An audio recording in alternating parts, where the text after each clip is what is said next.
You wake before the bell, when morning has not decided whether to brighten or keep to grey, and the garden breathes a thin veil of haze.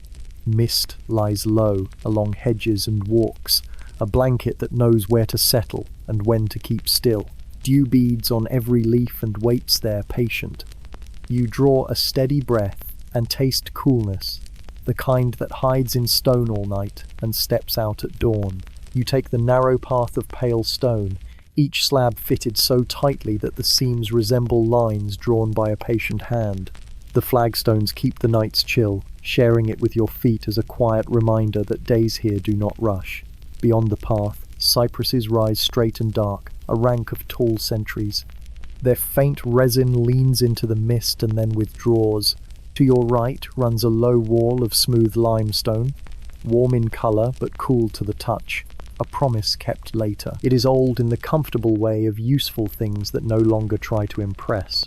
Over it, grapevines hang lazy loops, the leaves cupping bright bowls of water. Between two tendrils, a spiderweb keeps its pearls with a miser's grip.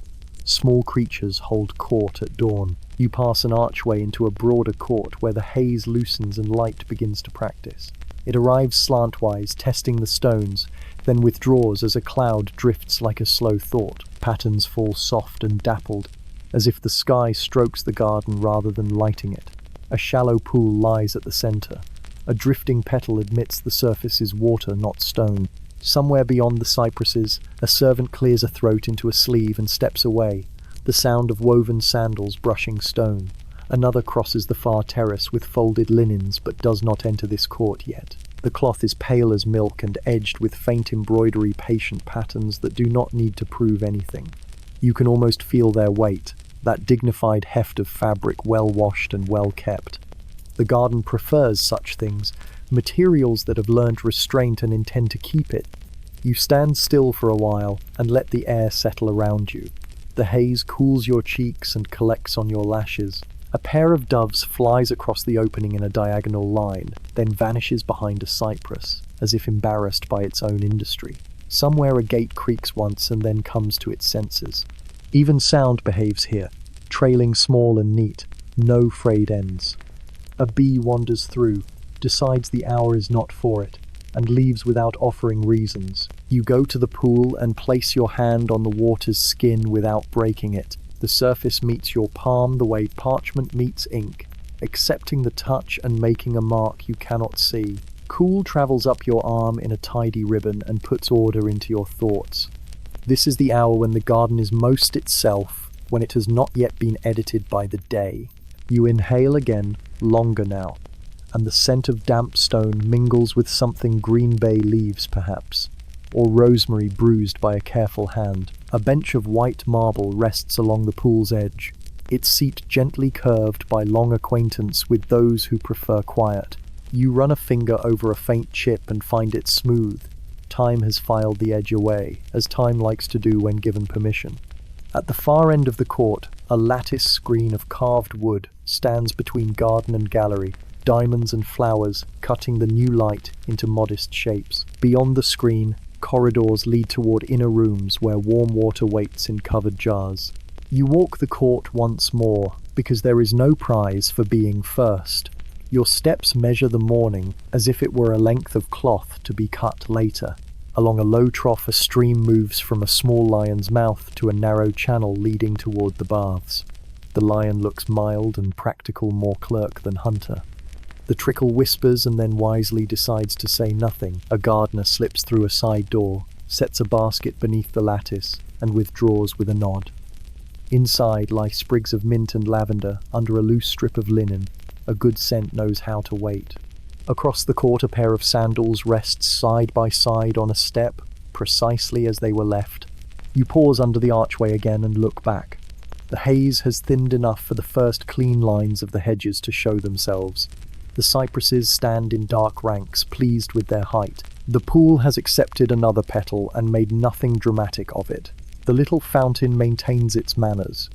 The court, in short, agrees to the day, but only under certain terms, negotiated every dawn, and never written down. You accept them, and add your own quiet signature. You let your shoulders drop another fraction. The chill of the stone beneath your feet has softened, like a stern tutor who finally nods. Your breath leaves you in an even line, and the mist takes it politely. Soon others will come through the arch with their own quiet, and the bathing will begin, if bathing can be called a business when the profit is only ease. For now, you keep company with stone, leaves, and water that believes in composure. You are not required to say anything. Silence works hard enough. At last, the bell speaks once from somewhere deep in the house, not bossy, merely informative. A dove answers and then thinks better of it. A servant crosses the threshold with a covered jar. Steam threads from beneath the lid and loses itself among the remaining haze. You watch as if the morning signs its name and sets the pen aside. You rest your palm once more on the pool. The surface gives a careful shiver, accepts your presence, and returns to stillness with the speed of long practice. The day, such as it is willing to begin. You are too, though not with haste. The garden nods, or seems to. Perhaps it is the cypress, or a cloud, or some quiet agreement between them. In any case, the matter is settled. You draw in the cool, and the cool breathes you back. You take the path again, letting the court slip behind you as another part of the garden unfolds. Here the stones underfoot are wider, pale slabs with darker edges where moss has claimed its border rights. They give the impression of long patience, of days lived without hurry. Each step you make lands with a soft note, not echo but acknowledgement, as though the ground itself nods politely. The sun has begun its slow labor, not strong yet, but intent. It leans over the roofline, warming patches of stone while leaving others grey and untouched. You notice how your feet pass from cool to faintly warm and back again, a small rhythm you had not planned but which feels deliberate nonetheless. The stones accept their role as gentle mediators between the night's chill and the day's promise. On either side of the walk, hedges thicken into deep green walls. Laurel and cypress, neatly trimmed, rise tall enough to close the space without crowding it. They hold sound in their dense branches. The faintest breeze disappears into them as if swallowed. Even the cries of distant birds fade quickly, muffled by leaves that prefer composure to drama. You hear yourself breathing, steady, without distraction. The hedges create a corridor, and you follow it, moving at a pace that suits the morning. Between the hedge and the path, beds of herbs sit square and quiet. Rosemary grows in clipped humps, their tips silver with dew. Mint stretches farther, leaves clustered in orderly clumps. Lavender lies sprawled but not unruly, offering the faintest scent when touched by sunlight. You lower a hand as you walk and brush a sprig. Its perfume lingers on your fingers, a calm and homely note in this otherwise formal space. A servant passes ahead of you, carrying a small brazier of coals. The thin smoke curls into the cool air, more gesture than warmth. You watch the trail dissolve almost immediately, eaten by the mist still hanging in shaded corners. The servant bows slightly without words, and vanishes through another archway, his task unannounced yet understood. You are left with the faint tang of charcoal, a reminder that fire too has its quiet side. The path bends and leads to a terrace where the hedges open. Here the space breathes more freely, and a broad rectangle of stone stretches toward a low fountain. The fountain does not shoot or spray. It murmurs from a single mouth carved into a block, letting water run into a shallow channel. The sound is modest, consistent, unbothered by whether anyone listens. Its patience feels older than the garden itself. On the terrace lie cushions of woven reed, placed on marble benches. Their texture is rough but honest, designed for comfort that does not pretend to softness. You run a finger along one edge and feel the faint scratch. It is not unpleasant. It reminds you that rest here is practical, not indulgent. A robe has been left folded on another bench, pale linen with narrow borders of dark blue. The cloth seems to absorb the light, holding it quietly within its threads. You sit for a moment, letting your back find the cool of the marble through your garment. The air stirs slightly, carrying with it the smell of damp stone and the sharp whisper of crushed herbs from somewhere near. The scent folds itself around you without insisting on notice. Above, the sky clears to a muted blue, though clouds continue to wander.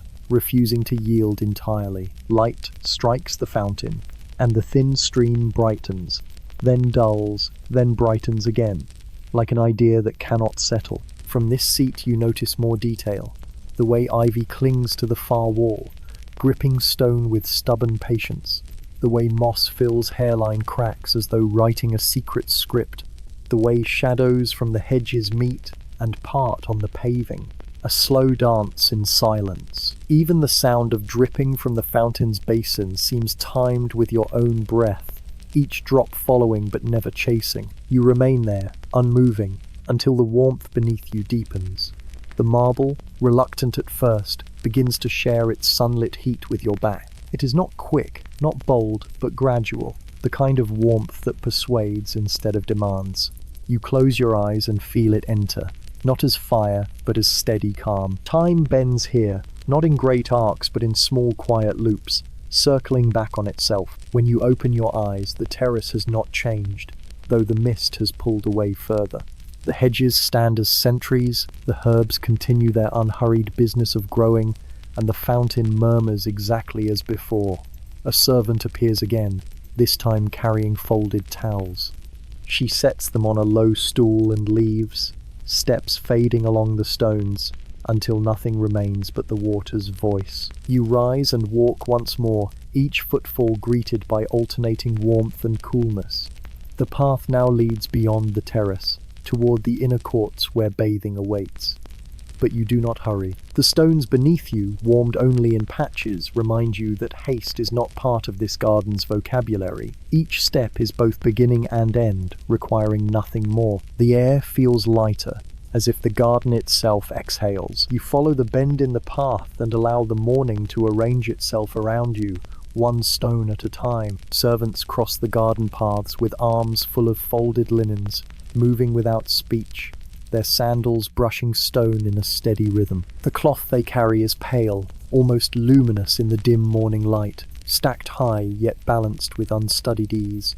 Each bundle sways slightly but never slips, as if even gravity understands it must behave here. You watch them pass under the shadow of a cypress, their forms dissolving into the grey, then emerging again in another clearing. The linens give off the faint scent of soap, a smell both sharp and clean, touched with ash and herbs. It clings in the air after the servants are gone, mingling with the dampness of the garden and the faint resin of trees. You breathe it in slowly, letting it rest in your chest, as though this air carries its own careful cleansing. The thought lingers, cloths washed, wrung, dried in sun, and folded by deliberate hands, each step patient, each step invisible, and yet the result plain to see. One servant pauses by a low stone platform and sets his bundle down. He opens a cloth to inspect its edge, checking that no frayed thread has dared to appear. Satisfied, he folds it again along the same crease and adds it to the pile. You notice the precision. Corners meet corners, lines hold straight, folds lie flat as if weightless. The action is small, yet it draws your attention the way water does when it moves steadily, not loudly. Nearby, another servant kneels by a wooden chest bound with bronze strips. She lifts the lid, places her folded linens inside, and closes it softly. The chest accepts the weight without protest. Its surface bears scratches from years of use, yet the bronze still catches the early light in a muted glow. In the hush of the garden, this simple storage feels like a ceremony, one that repeats itself day after day without the need for an audience. As you walk past, the servants acknowledge you only with the smallest tilt of the head. They are not hurried, yet not idle. Their pace holds the balance of tasks that know their place in the order of things. You sense that these cloths will soon wrap shoulders damp with water, will soon press against skin to absorb the lingering warmth of bathing. For now, they wait, patient as stone, folded into quiet squares. You pause near a bench where several linens rest in careful stacks. The fabric is thick and weighty, woven tightly so that light does not pass through. You run your hand over one fold. It is cool from the morning air, with a faint texture of ridges like tiny waves. The edge is firm, finished with embroidery and a repeating knot pattern, no more than a thumb's width wide. The thread is darker, almost black, and it seems to anchor the pale cloth in place, as if reminding it to remain composed. The mist thins slowly, curling itself upward as the sun continues its hesitant rise. You watch how the light falls across the stacks of cloth, turning their flat surfaces into gentle planes of brightness and shadow. For a moment the piles resemble steps leading nowhere, a staircase to silence itself. You breathe again, slower this time, and the air seems to approve. Farther ahead you hear the muted creak of a door. Another servant enters carrying more cloth, this time draped over both arms. The linens sway as he walks, brushing against each other with a whispering sound, like reeds bending in shallow water. He disappears into a gallery, leaving the faint echo of his steps behind. You remain in the garden path, watching the traces of activity fade. The piles of linens remain as they are, quiet monuments to preparation. Soon they will serve, but at this moment, their only task is to exist, folded, clean, and waiting. You notice how the order of things here relies not on words, but on these simple acts, repeated without rush. Carry, fold, place, cover, and step away. The garden approves of this rhythm, and so do you. You move again, slow steps over the stone, the scent of soap and damp cloth following you. The air holds steady, and the hedges guard their silence. The garden breathes once more, and you breathe with it, one folded square at a time. You find yourself near a row of bronze basins, each one already filled with water that gives off a faint, rising steam. The basins are arranged neatly along a stone ledge, their curved rims catching the new light like coins left deliberately for the sun to inspect. The metal glows dull and warm, softened by time, bearing the marks of hands that have lifted and placed them for years without complaint. You stand near one and watch how the surface shifts with the breath of steam, as if the water sighs in its own quiet language. The scent rises first, faint but steady, herbs crushed and dropped into the basins. You catch rosemary sharp and green, and a whisper of sage. A sweeter note follows, perhaps lavender, its purple blossoms giving themselves to the heat. The combination hovers in the air, light enough to pass unnoticed if you hurry. But here, standing still, it becomes an entire presence, gentle, insisting on nothing. You lean slightly over the nearest basin and see the floating traces of leaves. They spin slowly, turning in place, never colliding, each following a small current of its own. Droplets gather along the rim and fall back in with quiet precision, breaking the surface for an instant before the calm restores itself. The steam drifts upward in thin ribbons, dissolving into the open air above, and the air takes it gladly, carrying the fragrance to corners you cannot see. A servant approaches with a fresh jug, tilts it, and pours more water into one of the basins. The liquid strikes the surface with a muted splash, setting the herbs swirling again. You hear the sound, not loud, not hurried, just a fall and a spread, as though even water here has learned to speak with restraint. The servant straightens, sets the jug aside, and leaves without ceremony, footsteps fading until only the basin remains to mark the act. You dip your fingers lightly into the warm surface. The heat greets you gently, not scalding but persuasive, coaxing the skin to loosen and the breath to slow. The herbs cling to your fingertips and drift away again, leaving behind their scent in a subtle trace. The warmth travels up through your hand into your wrist, a steady current that persuades you to stay rather than move on. You do stay, for longer than you had planned, though time here seems less concerned with plans. Beside the basins lie small bundles of herbs wrapped in twine, waiting for their turn. You notice sprigs of thyme, their tiny leaves clustered tightly, and branches of bay with smooth, dark surfaces. They rest on a wooden tray, the grain marked by years of water stains and heat. Each mark another quiet memory of mornings like this. Nothing here is new, yet everything is freshly offered. The air around the basins thickens with fragrance as the steam continues. You breathe it in, slow and deep, filling your chest with something that feels both ancient and necessary.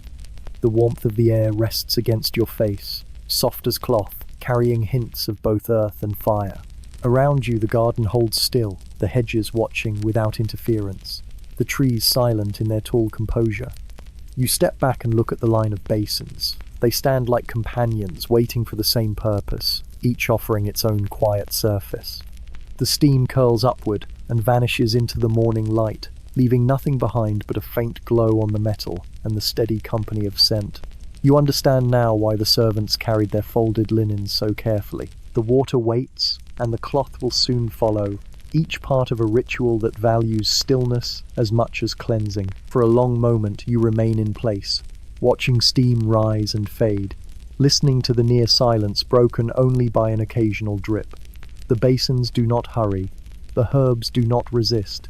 The morning continues exactly as it has promised, without excess, without surprise. You let your shoulders fall and your breath even out, as though you too are a vessel waiting, filled with warmth that does not need to speak. The cypress trees hold their posts around the edges of the garden, tall and narrow, rising straight as if sworn to eternal service. Their dark green spires pierce upward, yet their silence feels heavier than their shape.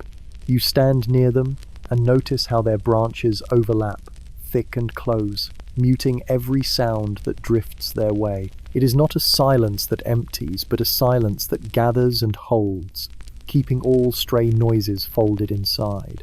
Even the faint call of a bird above turns flat when it passes through this living wall. You place your hand against the bark of one trunk. The surface is rough and ridged, the grooves running vertically like unrolled scrolls. Your palm absorbs the faint resin that clings there, sharp and clean, a fragrance that insists on quiet. The tree does not bend, does not stir, even as a thin breeze crosses the path. Instead, it keeps its stillness, allowing the air to move around it.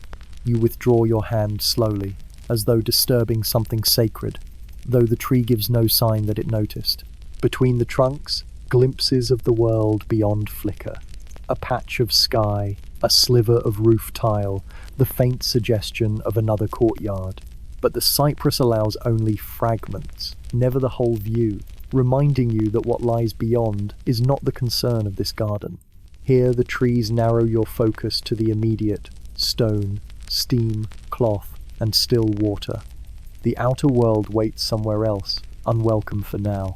The air beneath the cypress feels cooler, shaded by their dense canopy. Even in late morning, when the sun grows confident, these trees will not yield much light.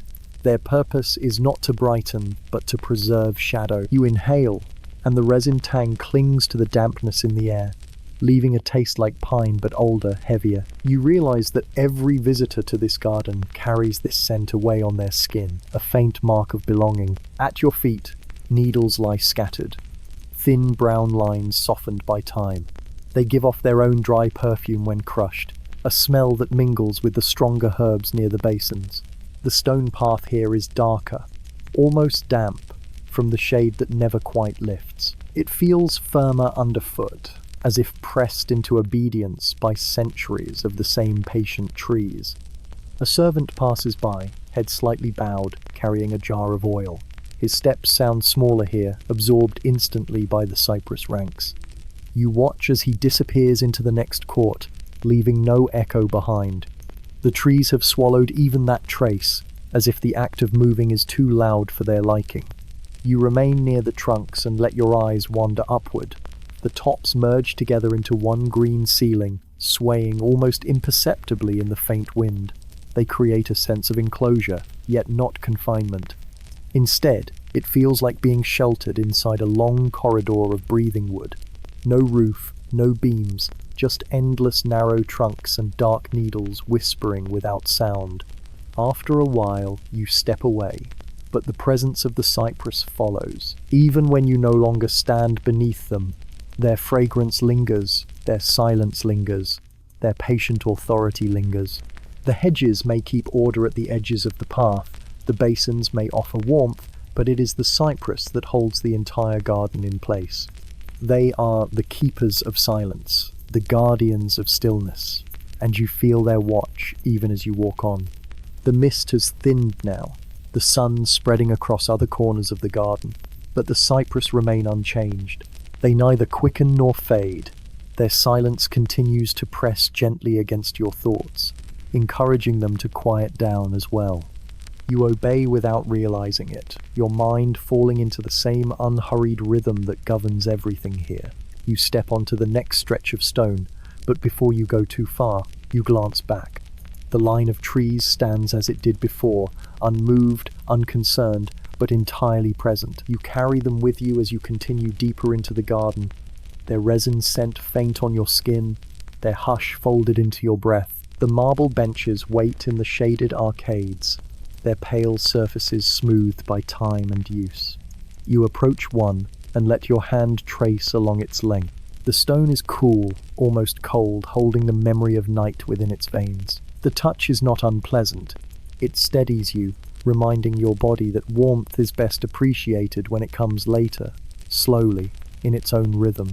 The benches are set beside shallow pools, placed deliberately so that bathers may sit between water and shade. Each bench curves slightly, worn by generations of robes and bodies leaning, sitting, resting in quiet repetition. The edges are rounded, softened by centuries of small gestures. A servant's folded knee, a noble's shifting elbow, the weight of a towel laid carelessly down. Marble does not forget, though it forgives. The shaded roof above is supported by columns of stone, plain but deliberate, their surfaces marked with faint streaks where rain has traced its path downward. Between the columns, light enters in slanted lines, breaking across the benches in rectangular pattern. The contrast is gentle, like a page half read, shadows and brightness alternating without urgency. You watch dust float through these beams, each particle visible only for a moment before vanishing into shade again. A servant has placed reed mats at the foot of the benches. They are woven tightly, their texture coarse yet orderly.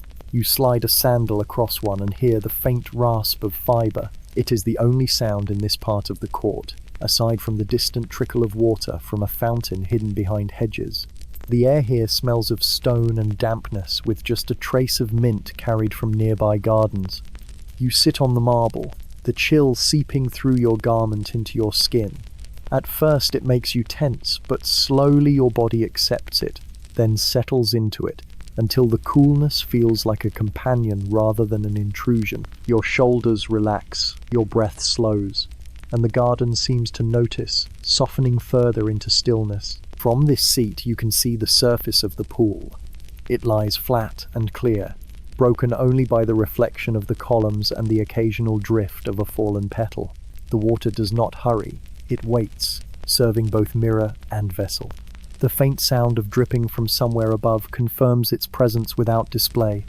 A servant passes behind you carrying folded cloths. His steps are light, careful not to disturb the calm.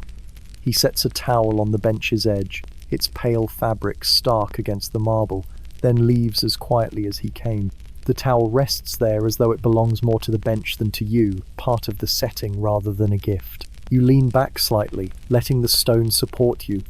The marble feels indifferent, neither welcoming nor rejecting. It simply is, steady and patient. You close your eyes for a moment and feel the way the cool surface holds you upright, as if encouraging you to do less, to surrender to the garden's pace. When you open your eyes, the pool continues as before, its reflection unchanged. A small breeze stirs, carrying faintly the scent of lavender. It brushes your cheek and then disappears, leaving behind only a suggestion of softness. The columns stand in their places, unmoved, the benches lined neatly along the edge. Nothing asks anything of you here. The world is content to remain as it is. You rise slowly, feeling the marble release its hold. Your body retains the echo of its coolness, a memory on your skin. The bench remains unchanged, ready for the next figure who will sit, rest, lean, or pause in the long chain of quiet mornings. You walk on, leaving it behind but carrying the calm it pressed into you. The garden continues, and so do you, each step measured, each sound softened, as if you too have become part of the marble's stillness. Robes lie folded on low stools near the pool, pale lengths of linen and soft wool waiting in neat stacks. Some are draped loosely across wooden arms, their edges touching the ground with studied carelessness. as though even untidiness is managed here with intention. You approach one pile and see the faint embroidery at the hems, simple loops, dark thread against light fabric. Nothing elaborate, but enough to remind you that these belong to households with names. You loosen the garment on your shoulders. The cloth sighs as it slides down, folding itself in quiet heaps by your side.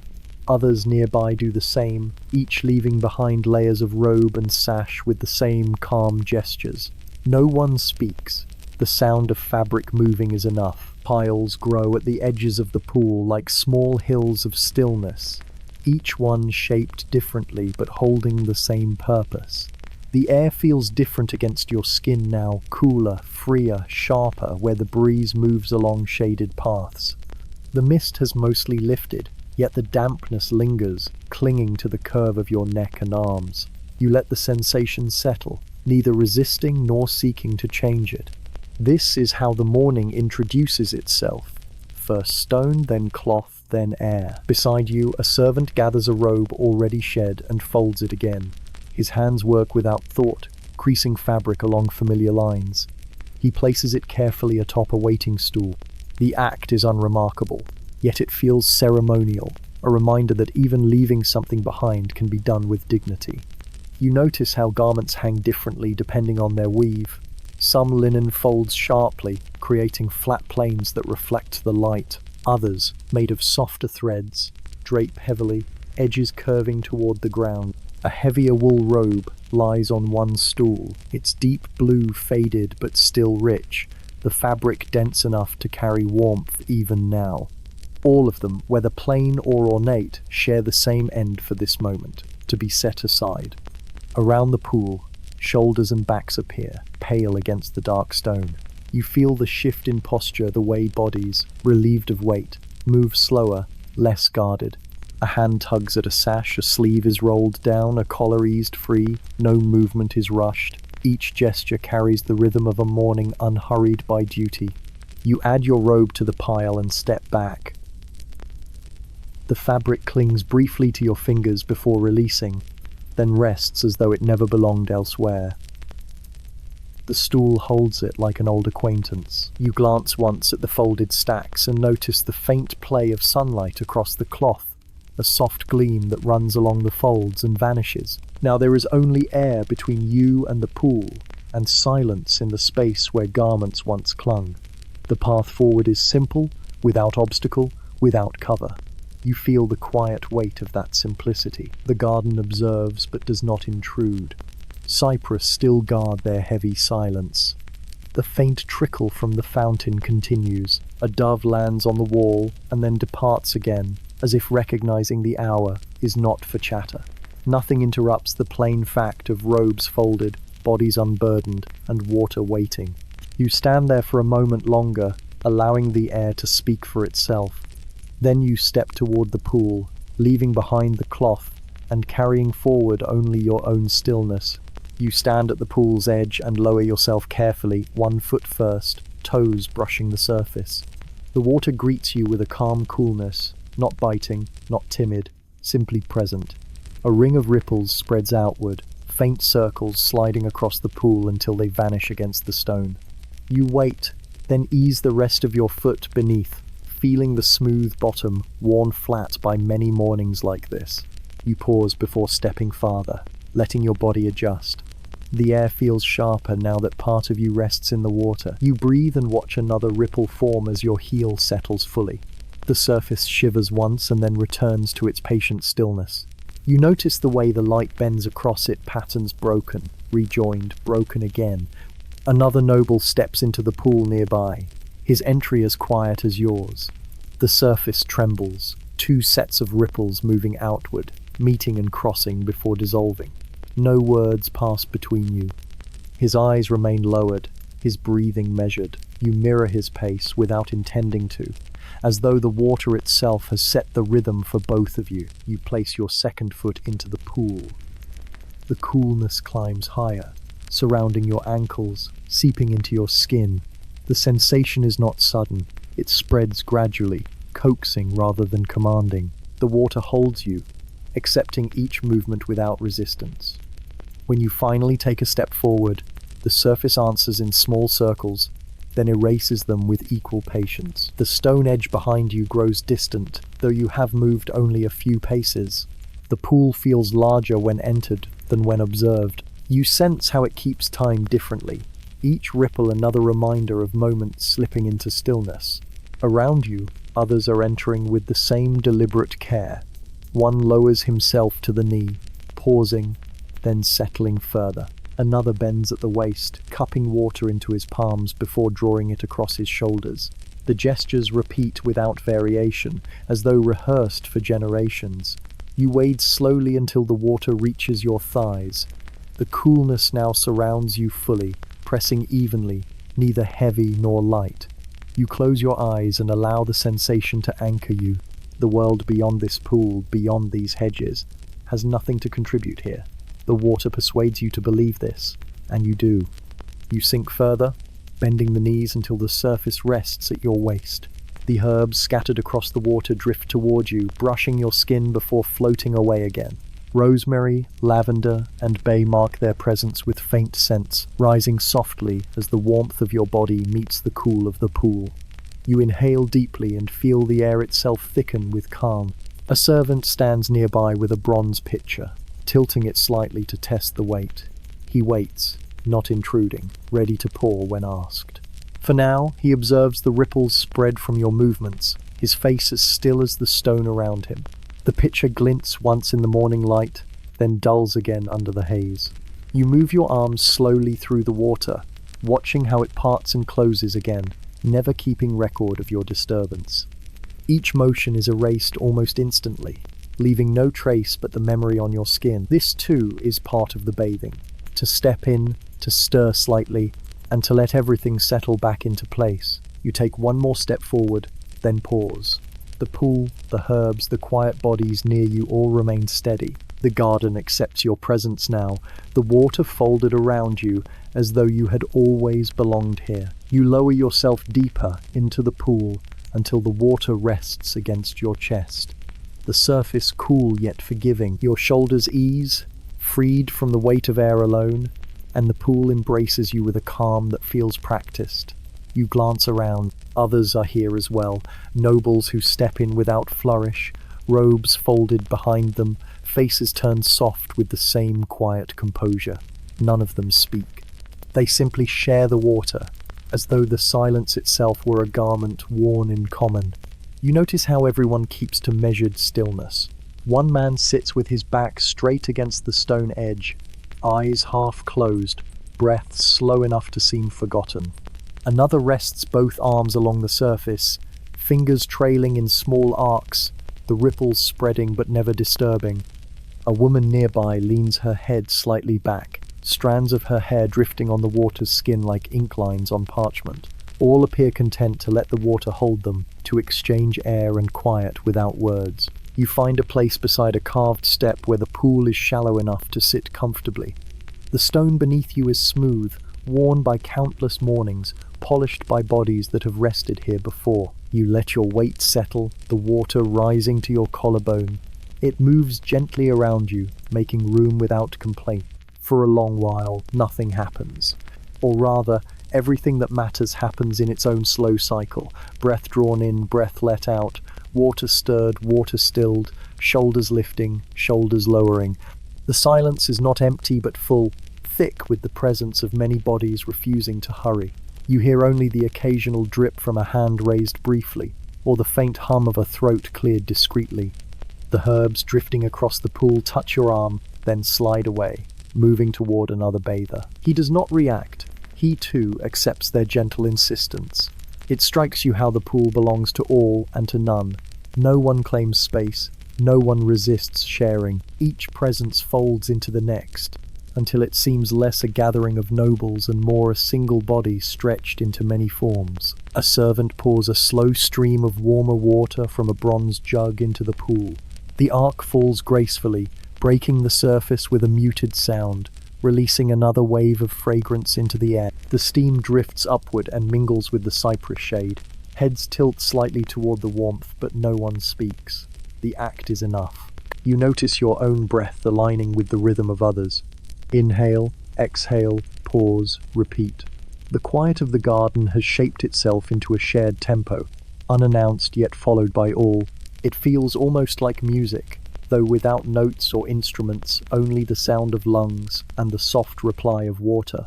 Eyes half closed, you observe the way the surface reflects the lattice screens above. The patterns shift with each ripple, diamonds stretching and shrinking, flowers breaking apart and joining again. They blur into shapes unimportant in themselves, important only for the way they refuse permanence. You watch until your vision softens, the reflections dissolving into one pale shimmer. The silence of the nobles feels heavier than the silence of the trees, heavier than the silence of stone. It is a silence chosen, agreed upon, respected. You realize you are part of it now, your own voice withheld, your own gestures slowed. Together you sit, shoulder to shoulder, unremarkable in your presence, remarkable only in your stillness. The pool holds you all, equal in the water, joined by the simple fact of being here and doing nothing more. On the surface of the pool, herbs drift like small boats set free without destination. A sprig of rosemary turns in slow circles, tracing patterns that vanish as soon as they appear. A strand of lavender glides until it brushes another bather's arm, then spins lazily away, as if embarrassed by the contact. Bay leaves lie flatter, moving only when a faint current shifts beneath them. Each fragment floats as though the water has promised to hold it indefinitely, never hurrying it toward any end. You watch how the leaves gather in corners, then scatter again when disturbed by a hand. A noble nearby raises his palm, drags it gently across the surface, and clears a path through the small flotilla. The water accepts this gesture, then closes behind, returning the herbs to their wandering. Nothing resists, nothing insists. The rhythm is slow enough to be mistaken for stillness, yet the drift is constant. The fragrance of the herbs thickens as the water warms around your body. Rosemary sharpens the air with its pine-like edge. Lavender softens it, diffusing calm into the lungs. Sage lingers with a dry bitterness, grounding the sweetness of the others. Together they form a layered scent that clings to skin, hair, and breath. You inhale and exhale, letting the garden's quiet medicine work its way in. You tilt your head, letting your cheek rest briefly against the water's surface. The warmth carries the herb's aroma closer, until your skin itself seems to smell of them. Droplets slide down your jaw, then fall back into the pool with soft taps. The sound joins the wider chorus of small disturbances. A faint splash here, a drip from an elbow there, the creak of a servant's sandal as he shifts his stance.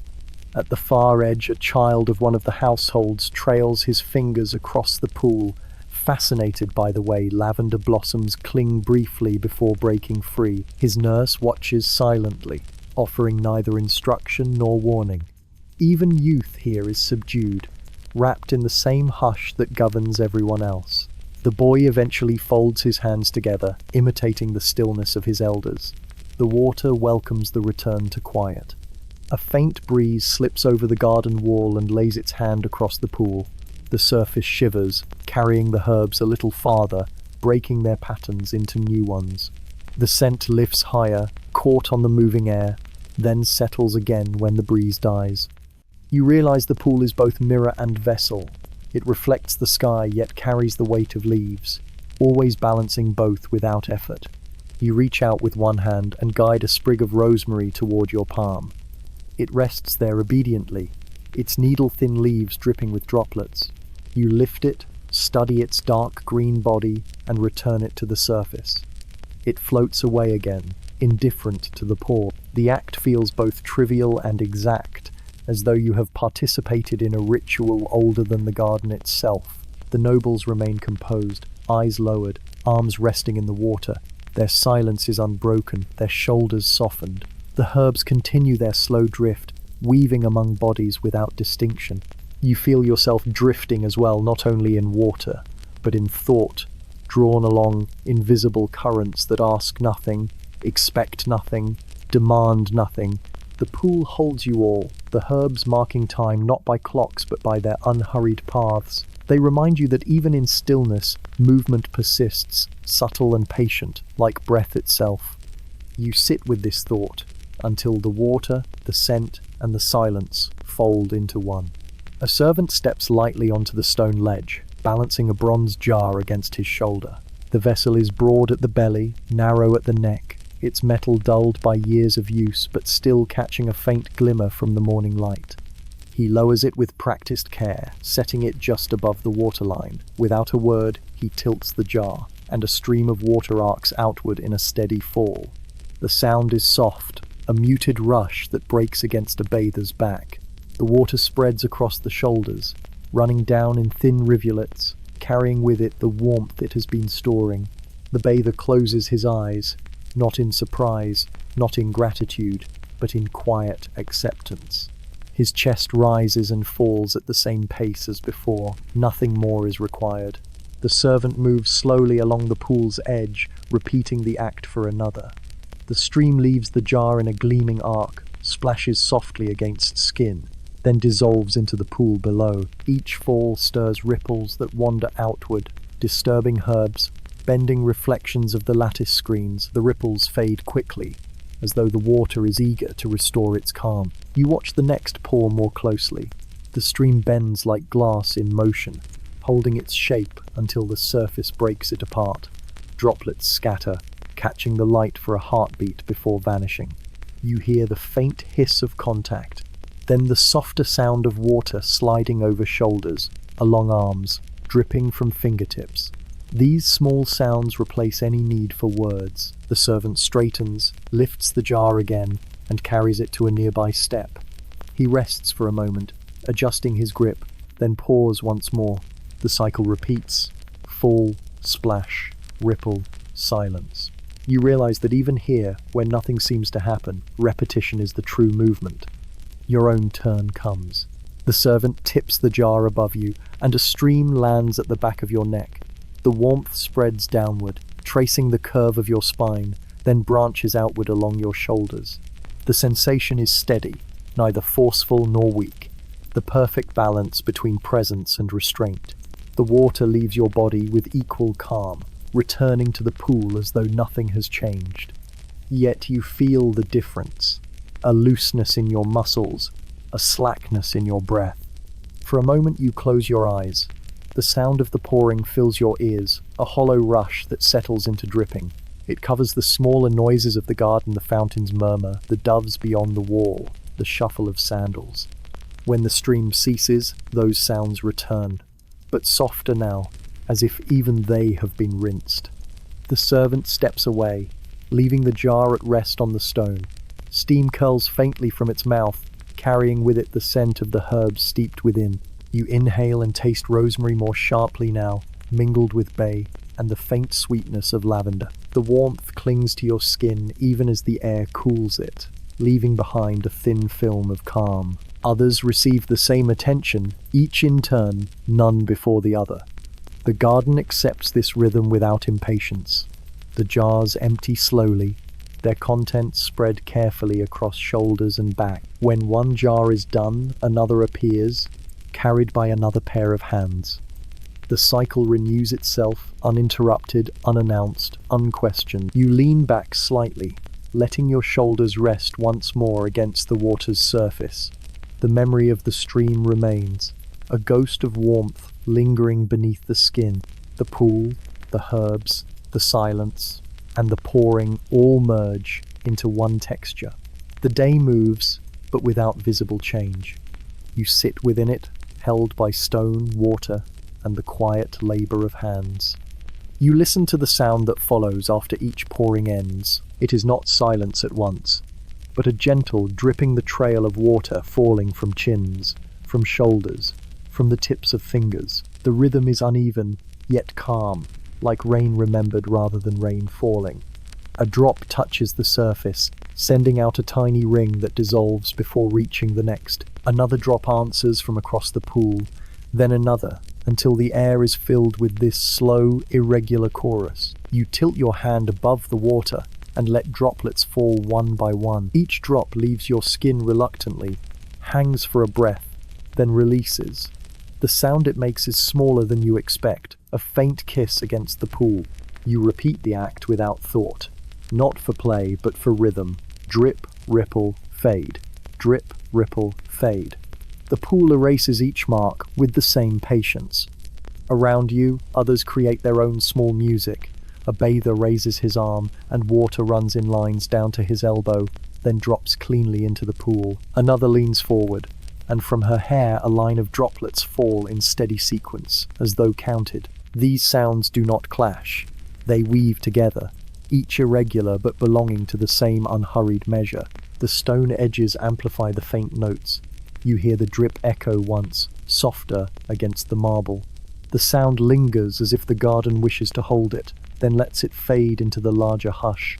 Even echoes here are disciplined, never overstaying. You notice how your ears begin to chase the pattern.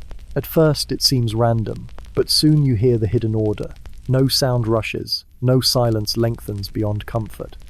Each drop is another bead strung along an invisible thread, and the garden is the one holding the string. The fragrance of the herbs continues to rise with the warmth of bodies and water. Each drip seems to release more of it, as though the pool gives a sigh each time it is disturbed. The air thickens with rosemary's sharpness and lavender's ease. You inhale, and the scent fills the pause between drips. You exhale, and another drop falls somewhere else, answering in time. You rest your chin on the surface, half submerged, ears just beneath. Underwater the sound changes, softer, rounder, as though the drops above were muffled by a thick curtain. You hear your own breath instead, loud and hollow, echoing through chest and throat. When you raise your head again, the outside chorus resumes, lighter but constant.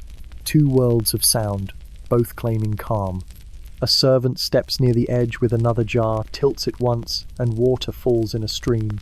The steady rush covers the dripping momentarily, a louder instrument added to the ensemble. When the jar is lifted again, the smaller notes return, waiting patiently for their turn. Nothing interrupts for long, everything finds its place. You sit longer, letting the pattern work itself into your mind. The sound of dripping becomes the measure of time, slower than any clock, softer than any bell. It continues without effort, without end, marking the morning in drops rather than hours. You close your eyes. Even without sight, you know where you are. In water, among herbs, surrounded by bodies that share silence, attended by sound that asks for nothing. Another drop falls. Another ripple fades. The garden keeps its patient score. At the far edge of the court, a fountain murmurs with the patience of stone. You turn your head toward it, though your body remains still in the pool. The sound is constant, not loud, never hurried, a stream of water guided through channels carved long ago. The fountain is simple, a block of marble with a lion's head affixed, its mouth open in a perpetual pour.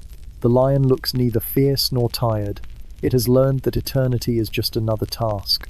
The water leaves the mouth in a thread, no thicker than a finger, falling into a shallow basin below. The fall makes a sound softer than speech, a low hum, rounded and steady. The basin accepts the stream and lets it overflow into narrow grooves that guide the water away. These grooves trace across the stones in thin lines, always filled, always moving, never demanding attention. You watch how the fountain's flow creates ripples that never stop. Even when the pool lies still, even when nobody stirs, the fountain marks the surface with its signature. A series of circles grows, meets other circles, and disappears, only for new ones to begin again. It is an endless negotiation between disturbance and stillness. The stone around the fountain bears the marks of its labor. Dark streaks run down where water has traveled for decades, staining the marble with honesty. Moss clings to the edges where dampness never leaves, a green reminder that the fountain feeds more than just the pool. Tiny plants root themselves in the cracks, silent beneficiaries of the lion's open mouth. A servant kneels nearby, dipping a small jug into the fountain's basin. He lifts it, water glinting briefly before settling inside. He sets the jug aside, then dips another, repeating the action without variation. The fountain offers, and the servant accepts. The rhythm is older than either of them, and it continues without need for recognition. The air near the fountain is cooler, touched by the endless motion of water. You feel the breeze shift slightly when droplets scatter upward from the basin. They land faintly on your skin, tiny points of chill that vanish as soon as they appear. You look down and see rings of dampness on the stone, spreading and fading in their own time. You listen more closely. The fountain's voice is layered. The steady hiss of falling water, the muted splash into the basin, the faint trickle along the grooves, the almost inaudible seep into moss. Together they form a sound without beginning or end, a sound that seems less made by water than by the act of time itself. Others in the pool seem to lean toward it as well, their bodies still angled, their faces half turned. No one speaks of it, but the fountain holds their attention, just as it holds yours. It is a reminder that stillness does not mean absence of motion. Quiet is not empty, it is simply measured. You sink lower into the water, letting it rise to your chin. The fountain hums, the pool accepts, the herbs drift, the garden keeps watch. The sound of the lion's mouth pouring is the same now as it was yesterday, as it will be tomorrow. You understand that this is its only role, and that role is enough. For a long while, you do nothing but listen. The fountain hums, the basin echoes, the grooves carry the sound away. Your breath falls into step with it, steady, even, unremarkable. When you close your eyes, the hum continues, threading itself into the silence like a seam. The garden feels stitched together by this sound, held in place by a trickle that never doubts itself. The air thickens with a fragrance that is neither entirely from the herbs floating on the pool, nor solely from the water poured by servants. It is deeper, richer, carried in small waves from trays of oils and resins placed discreetly along the edges of the court. The scents mingle, rising as the warmth of the morning increases. They are not loud smells, not cloying or forceful, but layered, each one stepping forward and then back again, like courtiers taking turns in a hall. A shallow dish holds olive oil infused with rosemary. The surface shines like amber glass, broken only when a servant dips a narrow ladle to scatter a thin sheen across the water. The oil spreads into a fragile film, breaking into rainbows where the sun touches it. You watch it glide outward until it becomes invisible, folded into the surface of the pool. The scent, however, remains, sharper now, clinging to the back of your throat when you breathe. Nearby, another servant sets down a small burner filled with resin. The smoke curls in pale threads, faint at first, then more confident. The smell is warm and dry, like wood that remembers summer. It settles low to the water, draping itself in thin veils that move whenever a breeze stirs. You raise your hand, and the smoke wraps briefly around your fingers before dissolving. Someone across the pool leans forward, the oil glistening on his shoulders where a servant has rubbed it in with steady palms. The sheen catches the filtered light, turning skin into a surface smooth as polished stone. He does not move once the act is done. He sits, eyes lowered, allowing the oil to seep and soften. The faint smell of rosemary rises again, gentler now, mingled with the musk of warm water. You draw a breath more deeply this time. Layers come in order. First the brightness of herbs, then the grounding resin, then the mellow weight of oil. It fills you in waves, and you exhale slowly, letting the mixture linger. The fragrance does not demand notice, but once noticed, it does not leave. The servants move silently with their jars and bowls. One carries a tray of frankincense, grains pale and golden, dropping them carefully onto the burner. A soft crackle answers, followed by smoke that bends the light into wandering beams.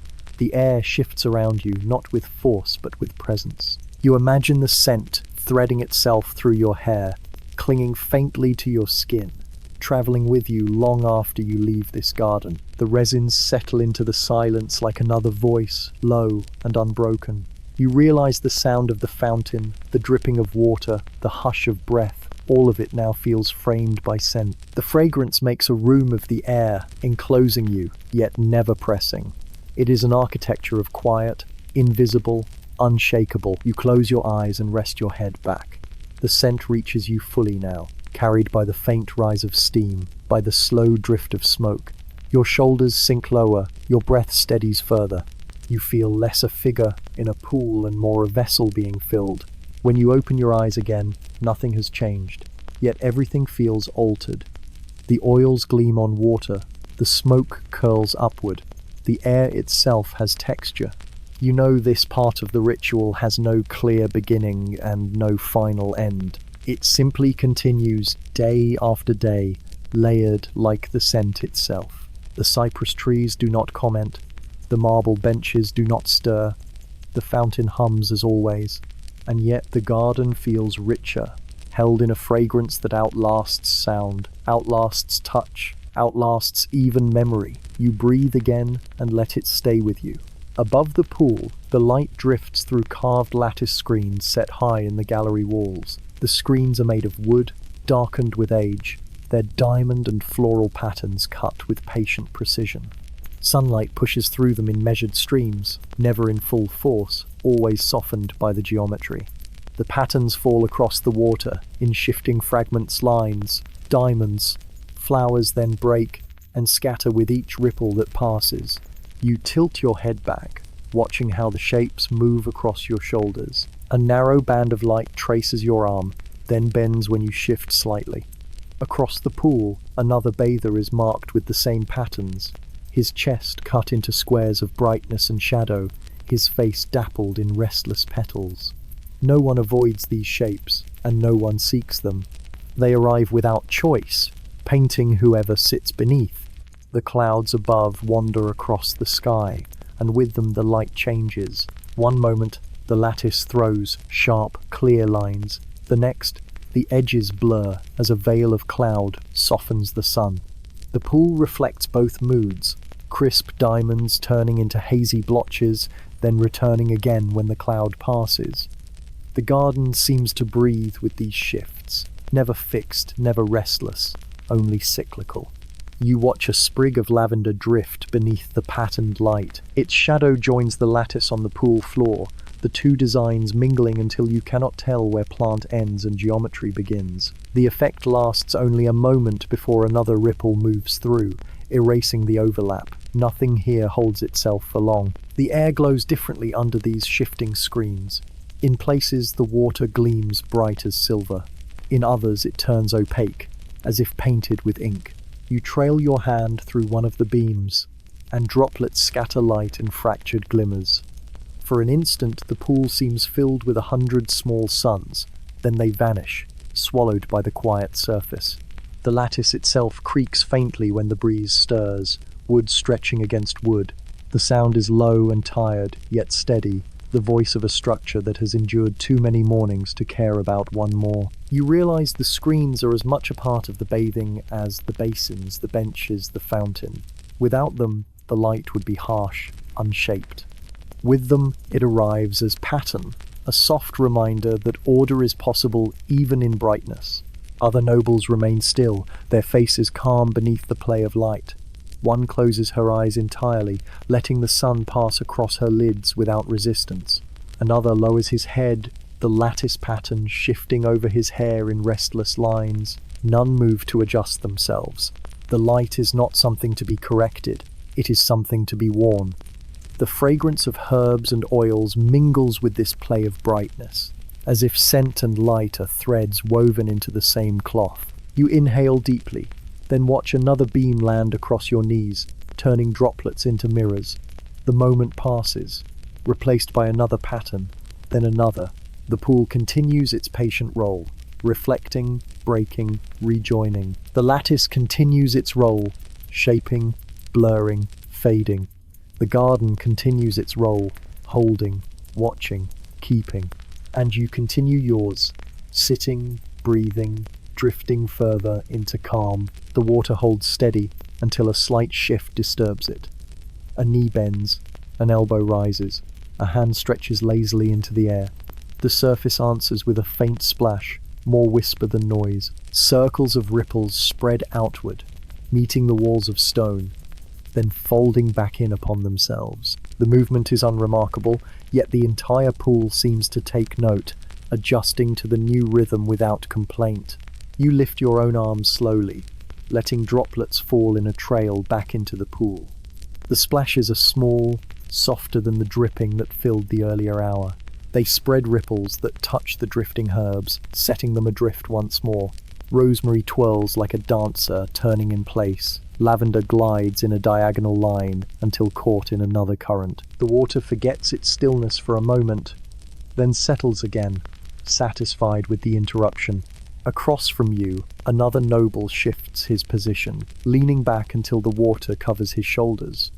The movement sends a wider wave rolling across the pool, but even this wave softens before reaching you, reduced to a faint lift beneath your skin. You feel it pass, then disappear, leaving no memory except the coolness it carried. The noble rests in his new place, eyes half closed, lips parted slightly. The garden makes no note of the change. The sounds of motion layer themselves. A quiet splash, a faint trickle, the sigh of water disturbed and then soothed. Each sound seems to come from a long distance, though the source is near. The cypress trees around the court absorb the echoes, refusing to let them travel too far. The pool becomes a world enclosed, where even sound must submit to stillness. You let your own foot shift beneath the surface, brushing against the smooth stone floor. The contact sends another shiver across the pool. You watch the ripple travel outward, collide with another, and dissolve. The act feels both trivial and precise, as though even small movements have their rightful place here. Herbs drift into the wake of these ripples, spinning slowly, colliding softly, then drifting apart again. They do not resist. They yield, then resume their wandering. The pool teaches you that this is how disturbance should behave. Arrive, expand, vanish, forget itself. You accept the lesson without effort. A servant appears at the edge, pouring another measure of water from a bronze jug. The stream enters with a louder splash, scattering leaves and ripples. Yet even this is absorbed quickly. The ripples meet, fade, and are gone. The pool returns to calm as if nothing had happened, though the scent of herbs grows stronger for a moment, renewed by the disturbance. You notice the nobles nearby are not startled by these shifts. Their eyes remain lowered, their bodies unshaken. Movement and stillness are treated with equal acceptance. To stir or to rest, to splash or to remain unmoved, both are part of the same quiet. You lower your arm back into the pool, letting the surface close over it without fuss. The water erases the evidence of your movement, leaving only the cool pressure against your skin. You sit again in stillness, listening to the faint echoes of others moving in the same unhurried way. The garden does not ask for complete silence, only for composure.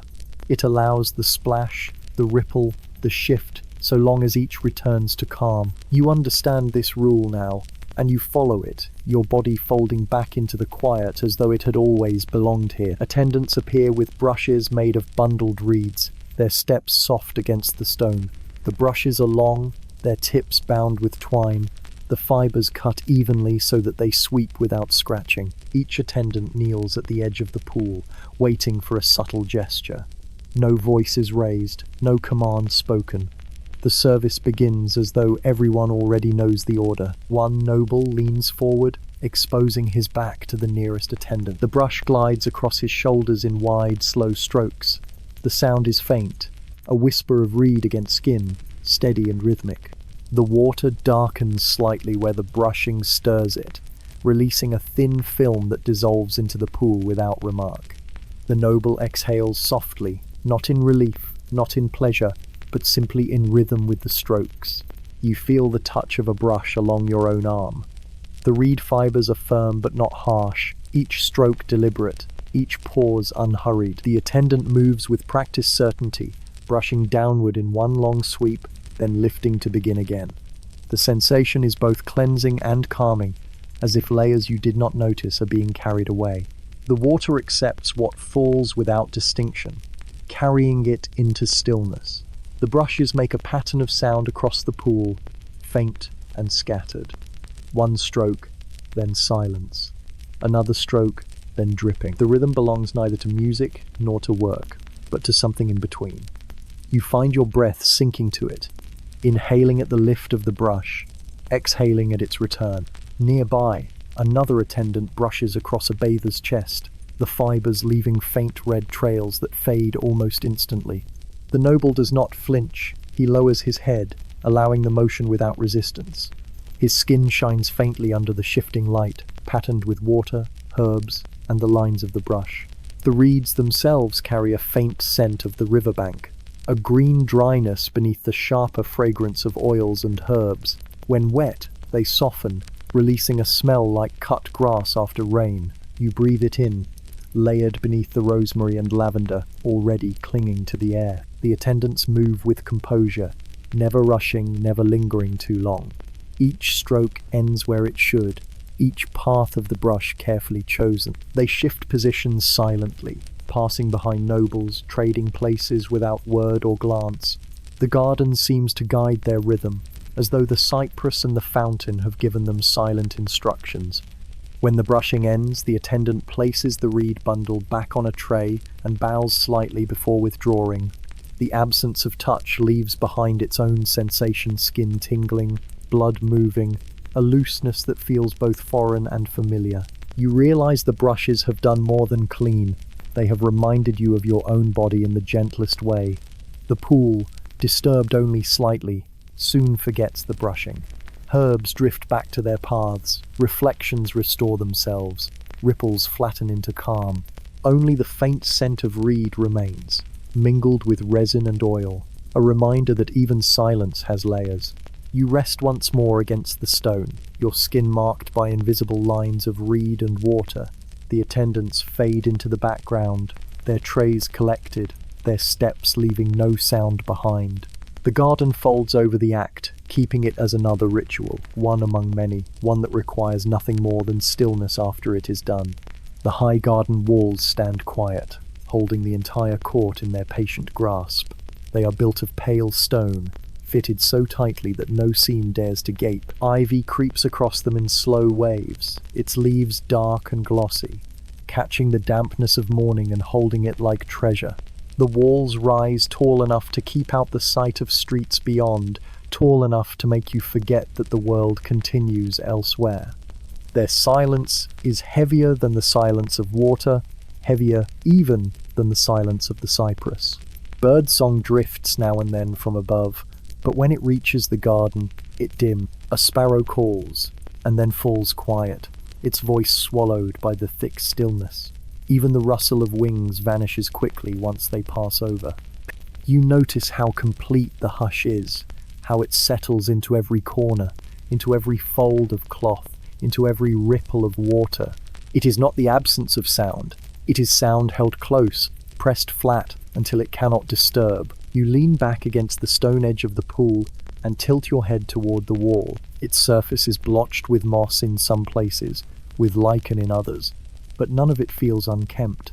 The greenery clings as if invited, softening the harshness of stone. Small droplets slide slowly down a crack, merging into one another before falling into the earth below. Even that fall makes no noise you can hear. The herbs drifting nearby brush lightly against your arm, and for a moment you imagine they too are obeying the walls, quieting their scent, slowing their drift. The air carries rosemary, lavender, resin smoke, but even these fragrances seem subdued, folded into the heavy calm. Nothing here dares to exceed the hush imposed by stone. A servant enters with another jar, yet even his footsteps sound diminished. Sandals touch stone, but the echo refuses to rise. He pours water into the pool, and though the splash is real, it feels wrapped, contained, absorbed before it can travel. He bows, withdraws, and the hush resumes in full. You glance at the nobles around you.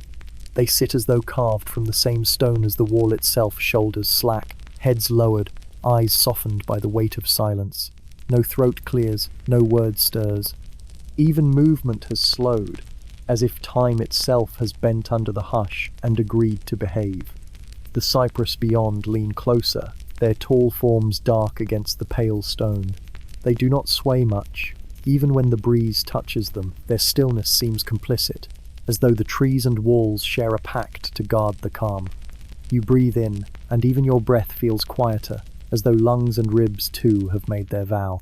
You close your eyes for a moment and simply sit within it. The silence of the wall is not empty. It is full of weight, pressing outward and inward at once, steady as stone and steady as time. When you open your eyes, again, Nothing has changed. The wall still holds the garden still holds you, nothing breaks, nothing asks, nothing rushes. You notice now how the faces around you have softened. Eyes half closed, lids heavy, expressions neither pleased nor troubled.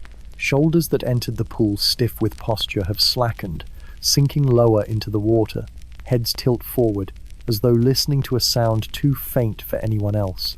The nobles who share the pool with you seem almost unrecognizable from the figures who walked in draped with robes and quiet authority. Here they are equal in their calm, equal in their surrender. One man rests his chin on his chest, his breath steady, lips parted slightly. Another leans his head against the stone rim, his hair fanning wetly along the edge.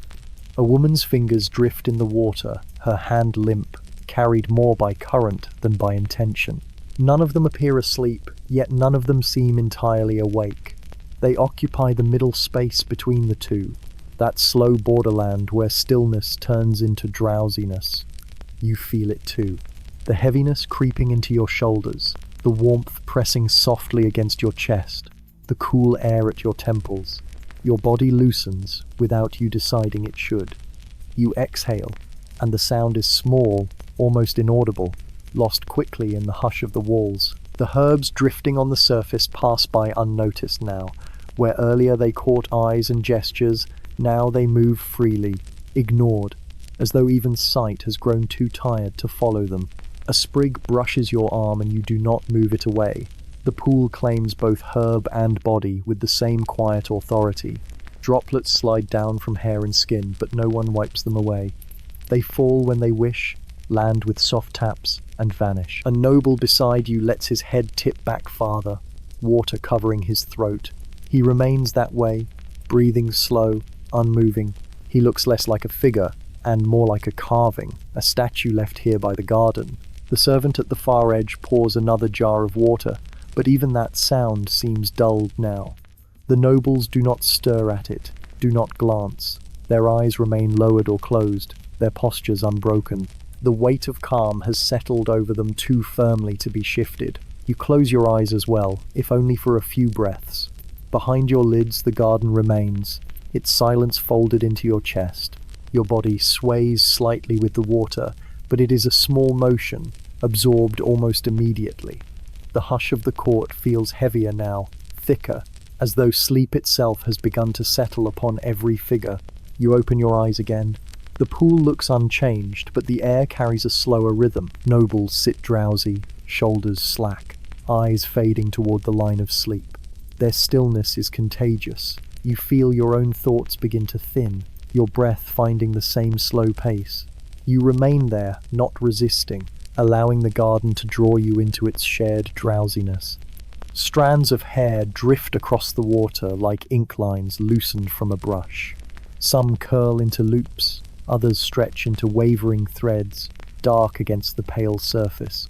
They move slowly, pulled by faint currents, never in haste, never in straight paths. You watch them spread outward from heads bowed back, the ripples carrying them just far enough before folding them into stillness again.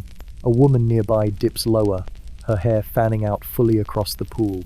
The strands shimmer faintly where sunlight strikes, broken into scattered glints. For a moment they look like threads of silk laid carefully on water, too delicate to belong to anything as ordinary as a head. She does not move. Her hair remains, floating, marking her presence without needing her to speak. Across from her, a man lifts his head and runs his fingers slowly through his soaked hair. The motion sends dark rivulets trailing down his shoulders, tiny rivers that rejoin the pool in quiet lines. The water responds with a soft stir, carrying bits of rosemary and lavender into the drifting strands, tangling plant and hair together until both are indistinguishable. You lean back, allowing your own hair or what little drifts free to touch the surface. It spreads immediately, lighter than you expect, fanning outward, twisting when the smallest ripple brushes past. The sensation is subtle, a cool weight tugging gently at the roots, an unfamiliar looseness as strands float where they please. For a long while, you do not move, curious to see where the pool will take them. The sight grows familiar, hair becoming lines, lines becoming patterns, patterns dissolving into reflections of lattice and sky. The water treats everything the same: herbs, hair, light breaking, joining, erasing, repeating. Nothing keeps its form for long. A servant steps softly along the edge and pours a stream from a small jug. The falling water strikes near one cluster of floating hair, scattering it apart, sending strands drifting in new directions. The ripples carry them outward, but soon the pool reclaims its calm. The hair settles into fresh patterns, different but no less quiet. The fragrance of the herbs mingles with the faint musk of wet hair. It is not unpleasant. It is simply another layer of the garden's atmosphere, another presence folded into the silence. You inhale it without judgment, the mixture of rosemary, lavender, resin, and dampness filling your lungs. You notice how no one seems concerned by this display. Strands brush against arms and shoulders, sometimes tangling briefly with herbs, sometimes drifting away. No one removes them. The water accepts all equally, holding without complaint. The garden itself seems to lean closer in this moment. The cypress press their silence more firmly, the fountain hums steadily, the air hangs heavy with scent. Within this weight, the floating hair seems less untidy and more ceremonial, another quiet sign that bodies belong to water as much as to themselves. You lower your hand gently, letting your fingers separate one strand, guiding it aside, then releasing it. The water closes around your gesture and erases the trace. The strand floats again, aimless, unbothered. You smile faintly at the futility, though the garden insists it was not futile at all. It was simply part of being here. The pool holds the hair, the herbs, the reflections, the bodies. All are equal, all are absorbed into the same unbroken calm. You rest within it, drifting with the rest, your own presence softened to little more than another floating thread. At the shaded edge of the court, bronze pitchers rest in a neat row, their curved bodies catching muted glimmers of light. Their necks are narrow, their handles thick, their bellies rounded, as if designed to hold both weight and patience. You notice how each pitcher bears faint dents, scratches from years of use, softened into character rather than flaw. Beads of condensation slip down their sides, gathering at the base in darkened rings against the stone. One servant lifts a pitcher with both hands, testing its weight. The bronze is cool from the shade, colder even than the water it guards. He tilts it slightly and listens, not looking inside, but trusting the muted slosh to measure its fullness. With deliberate steps, he carries it toward the pool, and when he pours, the water leaves in a steady stream, clear and controlled. The pool accepts it instantly, folding the addition into itself without ripple beyond the first few circles. Another servant prepares a pitcher with herbs steeping in it. You can see the rosemary and bay pressed against the bronze wall, held in place by warm water. When poured, the stream runs fragrant, sharper than before, the scent fanning outward in a thin cloud. The herbs remain behind in the pitcher, but their essence enters the pool, mingling with the wider fragrance already in the air. You lean closer to one pitcher still at rest, examining its surface. The metal smells faintly of smoke, a reminder of the fire used to warm it earlier. When you run a finger across, it feels both slick from condensation and rough from tiny scratches. It is not polished for beauty. Its purpose is function, and in that function lies its dignity. The servants move in rhythm, lifting, pouring, returning. No pitcher sits unused for long, and none are allowed to remain empty. Somewhere beyond the hedges, others are being filled again, carried back here to resume their cycle. The process is unending but unspoken. You see only one part, the pitchers appearing, being poured, disappearing again, as if the garden itself provides them. From the pool, the nobles receive this gift with the same composure as all else. Shoulders glisten when streams fall across them. Faces tilt back slightly to meet the warmth. Hair darkens further, dripping again. No words mark the act, no thanks, no nods. The pitchers pour, the water flows, the pool receives. For a moment, the sunlight breaks through the lattice sharply, striking one pitcher so that it shines briefly. a single bright flare in the shaded court.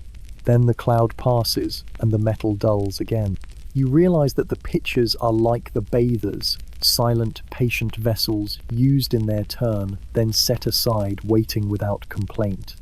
The garden holds them in equal respect. The pitchers cool in the shade, the servants move with their steady rhythm, and the water continues its cycle, filled, poured, emptied, refilled. You breathe this understanding in as naturally as the fragrance of herbs, that nothing here is wasted, and nothing here is hurried. You lean back once more, watching the pitchers line the edge like quiet companions. Their bellies shine with condensation, their mouths dark and waiting. They will pour again soon. The pool knows this, the servants know this, and now you do as well. From behind the marble columns, servants step forward carrying wide fans woven from palm leaves. The fans are large, nearly as broad as the servants themselves. Their vanes stitched together with strips of reed. They move into place without instructions, standing at even distances around the pool. No word is spoken. The act belongs to the silence just as much as the cypress, the fountain, the herbs. One servant raises his fan and begins a slow, measured sweep.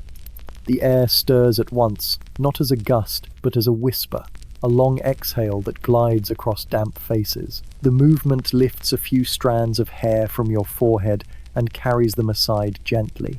It is cooling, though not cold. The pool trembles faintly where the breeze touches, its surface bending into smooth, shallow ripples. Others follow in turn. 4 or 5 servants move together, their fans tilting and straightening with the same quiet rhythm.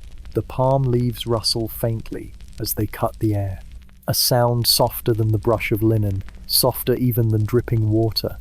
It is not enough to break the hush, only enough to remind you that the air itself is another participant in this ritual.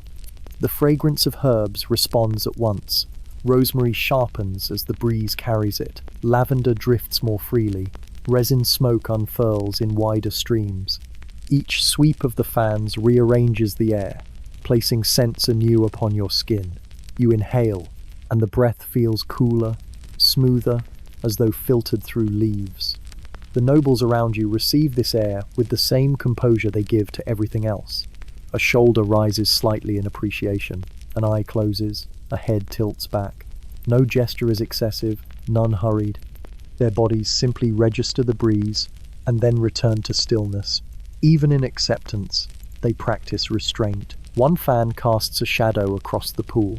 Its shape moves with each sweep, a dark leaf gliding over water, bending across ripples, slipping away again. For a moment it joins the lattice patterns of sunlight, shadow upon shadow, layer upon layer. The water accepts them both without question. You notice how the fans keep rhythm not with each other, but with the garden. Their sweeps follow no strict order, yet the result feels balanced. One rises, another lowers, a third pauses, the air never still but never chaotic. It is the same as the pool. Many ripples, one surface. The breeze touches your skin again, drying a droplet along your temple, then carrying it away as vapor. You feel lighter for it, less bound to the weight of water, more attuned to the patience of the air. You let your eyes close briefly, resting within the slow rhythm of palms moving unseen current.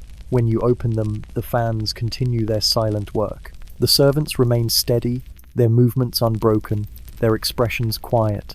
The air shifts, the herbs respond, the pool gleams, the garden sighs. Nothing more is needed. You lean back once more, shoulders against the stone, breath matched to the sweep of the fans. The breeze carries you without moving you, folds you into the same stillness that governs the water, the trees, the walls. You remain within it, unshaken, carried only by currents too gentle to resist. At the far side of the pool, servants place low wooden trays upon the stone. The trays are simple, their surfaces darkened by use, corners bound with iron to keep them square. On each rests a careful arrangement of fruit, slices of pear, halves of fig, wedges of melon, clusters of grapes. Nothing extravagant, nothing scattered, only neat rows, each piece cut with the same restraint that governs the garden itself. The pears shine faintly, their pale flesh turning glossy where the knife has passed. The figs show their insides openly, red centers soft and glistening like velvet. The grapes remain on their stems, some plump, some shriveled, their skins holding the dust of the vine even after washing. They are not offered with urgency, nor eaten with haste. They are simply placed within reach, waiting without demand. You watch as a servant adjusts one tray, moving a slice of melon slightly so it aligns with the others. The act takes no more than a breath, yet it feels like part of the ritual itself. Order is its own form of silence here. The servant bows faintly and retreats, his sandals brushing stone without echo. A noble nearby reaches for a fig. He lifts it with wet fingers, the water from his hand darkening the wood of the tray where he touched. He does not bite at once, he studies it, as though waiting for permission. Then he lowers it to his lips, chews slowly, and swallows without expression. The sweetness enters the air faintly, mixing with the sharper fragrance of rosemary and resin. No comment follows. He sets the stem back on the tray with the same composure. You take a slice of pear. Its coolness surprises you after the warmth of the pool. The flesh yields softly, releasing juice that runs down your hand. You let it fall into the water rather than wipe it away. The pool accepts the drop without remark, sending out a tiny circle of ripples that fade almost before you notice them. The taste is gentle, not demanding, sweet only in passing. Other nobles choose their fruit in the same slow manner. One takes a grape and rolls it between her fingers before eating it. Another holds a slice of melon to his lips, lets the juice linger, then sets the rind neatly aside. The trays empty slowly, piece by piece, without chatter, without appetite, only with calm acknowledgement that fruit has been offered and fruit has been received. The pool reflects the trays faintly, fruit mirrored upon the water's skin. The images waver as ripples pass, pears bending, figs stretching, grapes doubling and splitting. The reflections matter no more than the fruit itself. Both are part of the moment, both soon to vanish. The air carries the new scent now sweetness folded into herbs, resin and damp stone. It does not overwhelm but settles in layers. When the breeze from the fans returns, it lifts this sweetness and scatters it lightly across the court. You breathe it in, the mixture of fruit and herb, mingling as though they had always shared the same space. The trays remain half-filled, patient, waiting. No one rushes to empty them, no one guards them. They belong as much to the silence as to the bathers. You look once more at the figs, the pears, the grapes, and then return your gaze to the water, content to let the fruit wait until it chooses to be taken. You hear the faint scrape of pumice as an attendant kneels at the edge of the pool with a small stone in hand. The sound is soft, not sharp, a gentle rasp that travels only a short distance before the garden swallows it.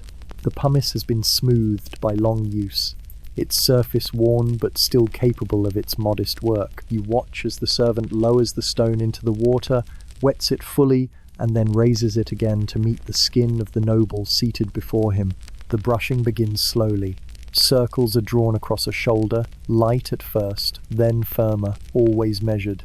The noble leans forward slightly, not resisting, not urging, only yielding in silence.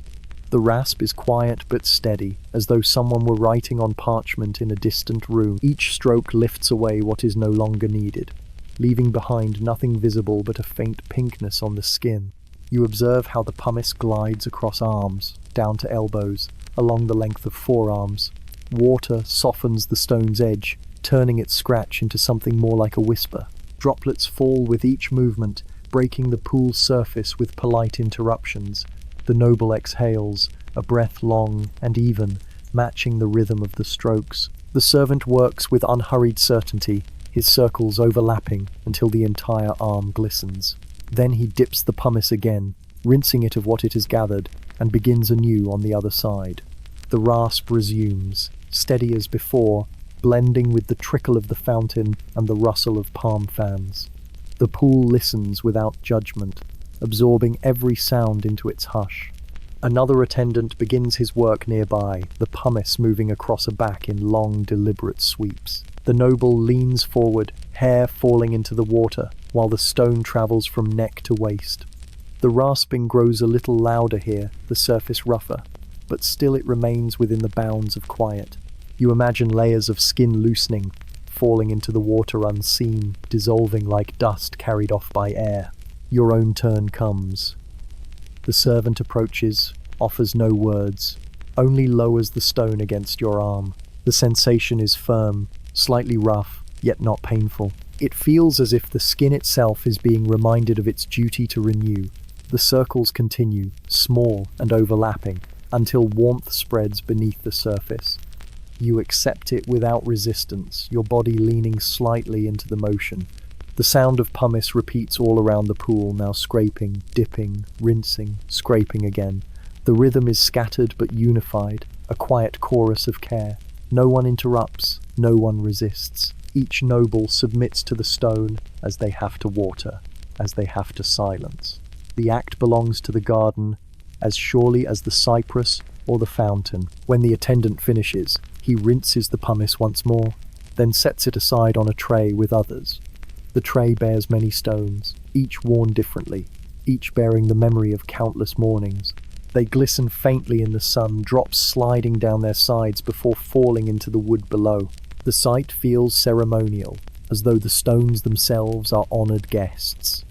You touch your own skin and feel the difference. Smoother, freer, as though a burden has been brushed away. It is not dramatic, not striking, only subtle, only quiet. The garden approves of such changes. You lean back, letting the water embrace you again, and the rasping of pumice continues in the background, steady as a pen writing endlessly across pages that no one will read. The servants begin their slow work of drying. One approaches with a folded cloth of heavy linen, pale and thick, its surface marked with faint embroidery at the edges. He lifts it carefully, as though it were delicate despite its weight, and places it across the shoulders of a noble stepping from the pool. The cloth absorbs water without haste, its fibers drinking in droplets patiently. You watch as another servant unrolls a towel across a bench, spreading it smooth with both hands. A noble sits upon it, and the fabric clings to damp skin, darkening in patches, then lightening again as it dries. The act is repetitive. Cloth pressed, lifted, folded, pressed again.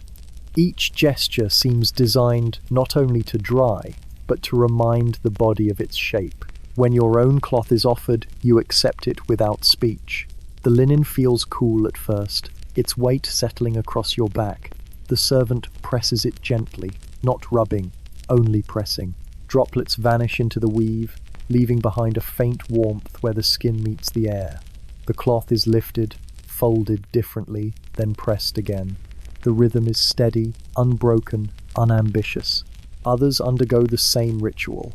One noble lifts her arms while a servant pats them dry, the cloth moving in vertical lines. Another stands with eyes closed while his back is blotted, shoulders squared, jaw relaxed. No one rushes, no one complains. Each body is tended to with the same measured care. The sound of drying fills the court, fabric against skin, soft and muted. The noise is less than dripping water, less than brushing reeds, but it exists, subtle and constant. The towels whisper as they fold and unfold, as they gather moisture and release warmth. The garden absorbs these sounds, folds them into its silence. The cypress remain unmoved, the fountain continues, the walls keep their hush. The only difference now is the smell, damp linen mingled with rosemary, lavender, and smoke. You breathe it in, finding it heavier than before, like a room where laundry has just been taken in from the line. The servants hang some cloths over the low wall to dry in the sun. They droop, heavy with water, dark patches spreading unevenly across their surface. Drops fall steadily from their corners, hitting the stone with quiet taps. These drops form tiny streams that snake toward the drainage grooves, disappearing as though they had never been. You sit with the towel still draped across your shoulders. It no longer feels cold. It warms with your body, then cools again as it dries you further. The cycle continues until you no longer notice it. The cloth, like the pumice before it, has done its work silently. When the servant takes it back, he folds it neatly, places it on a tray, and withdraws. You feel lighter, though nothing visible has changed. The pool glistens behind you. The air still carries its fragrance. The fountain still hums. Only your skin remembers the difference, holding the memory of linen pressed and lifted, until all that was damp has been persuaded away. Garments are returned, draped loosely across arms, laid upon benches, folded carefully by servants before being offered again. They are not rushed into place. Each robe is lifted, shaken gently, then laid against damp shoulders, where it clings briefly before relaxing. The fabric cools at first, then warms, settling like an old friend. You take your robe back from its stool. The linen is heavier now, faintly damp from the air, its folds still carrying the scent of soap and herbs. You slip your arms through slowly, the cloth brushing against skin still tingling from pumice and towel. The sensation is strange, both cooling and warming, both resisting and yielding. You accept it without thought, fastening nothing, letting the robe fall as it chooses. Around you, others do the same. One man gathers his wool garment and pulls it across his chest, the cloth darkened where it touches lingering dampness. Another lifts a sash, ties it loosely, then lets it hang without care. A woman smooths her robe once, then leaves it to cling in places and loosen in others. No one bothers with neatness. The garden does not ask for it. The air shifts again, heavier now that damp bodies have been clothed.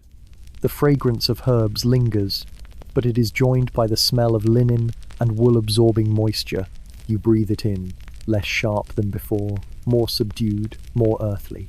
It feels fitting, as though the garden prefers its silence dressed once more. The servants move among the nobles, adjusting folds, straightening hems, securing sashes. They do so without words, their hands quick but gentle, their expressions neutral. When they finish, they step back, leaving the nobles to settle into their garments at their own pace. You sit on a marble bench, robe clinging faintly to your back. The fabric cools you, then warms, then cools again, repeating in cycles as the air flows around you. The sensation is subtle, almost hypnotic, reminding you that the body is never still even when you believe it to be. Others remain by the pool a little longer, robes hanging open, feet still in the water.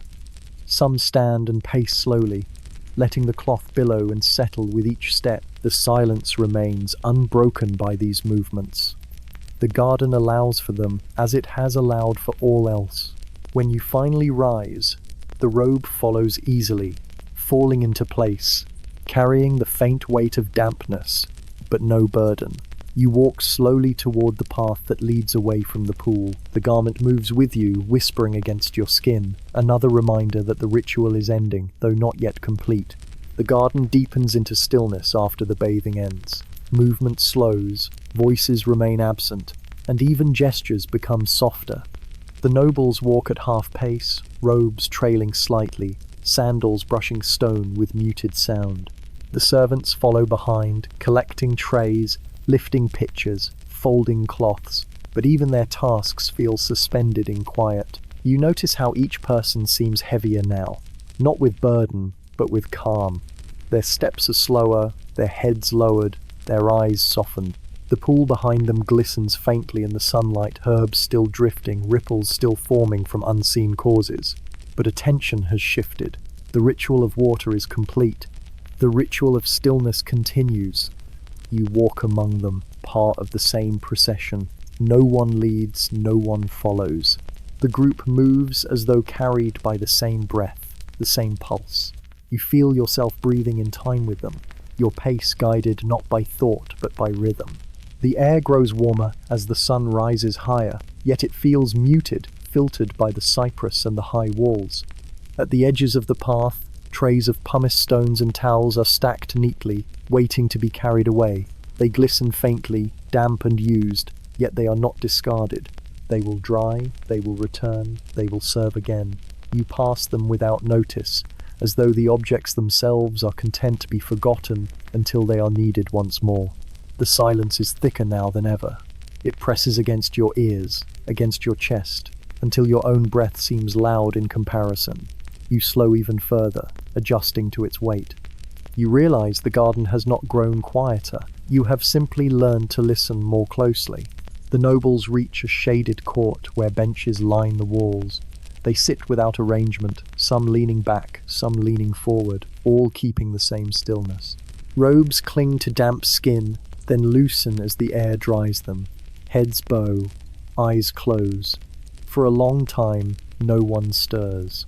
The garden holds them as it held the water, absorbing their presence without effort. You sit as well, robe heavy, body lighter. The hush around you is unbroken. The silence after the bath feels different than the silence before. Before, it was expectation. Now, it is fulfillment. You close your eyes, and the garden folds you into its unchanging rhythm. When the nobles rise again, they begin the walk along the stone paths that lead away from the pool. Their steps are deliberate, each one slower than necessary, as though the path itself were longer now. The flagstones are warm underfoot, holding the sun's heat from the morning.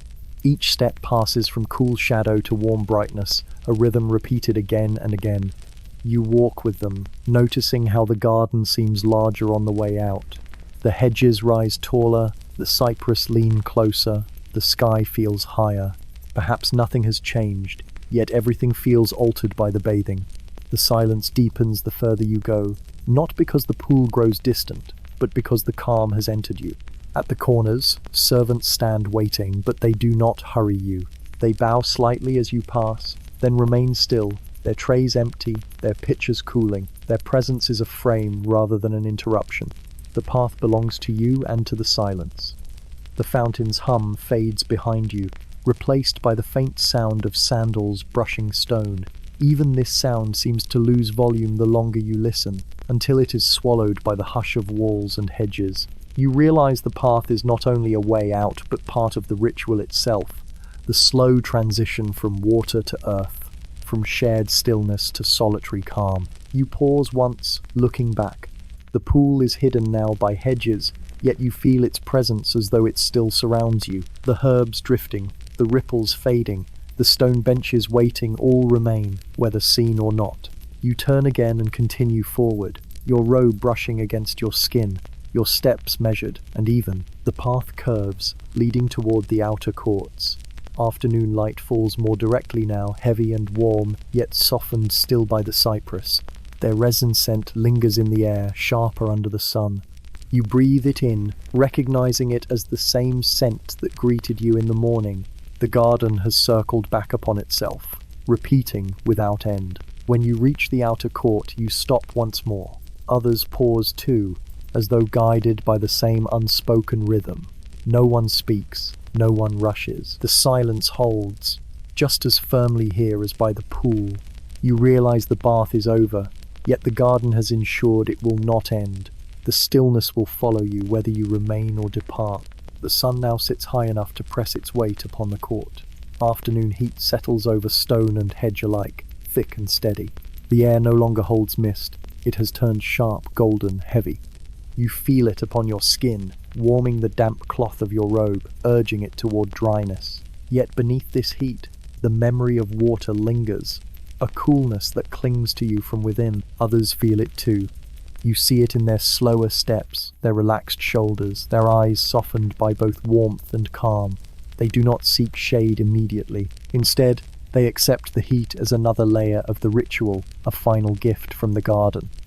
The robes dry gradually, patches of dampness fading into pale uniformity. The air fills with the faint smell of sun-warmed linen, a smell both plain and comforting. The cypress stand unaffected. Their needles drink in the light, but reveal nothing. The hedges darken under the sun, yet they remain cool beneath their surfaces.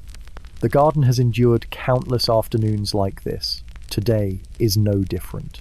You pause in a patch of sunlight, letting the warmth fall directly upon your face. The brightness closes your eyes for you, turning your vision into a field of red and gold. You breathe slowly, allowing the heat to press into your chest. Behind it, the memory of the pool lingers, balancing the fire with water. Some nobles sit upon benches in the sun, robes spread loosely, bodies still.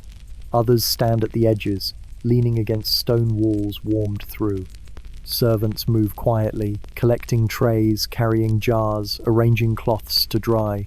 Their tasks continue, but their movements too seem slower, subdued by the weight of the hour. The afternoon is long, but the stillness makes it feel longer still. You accept it without resistance. The garden is not a place for urgency, not a place for clocks.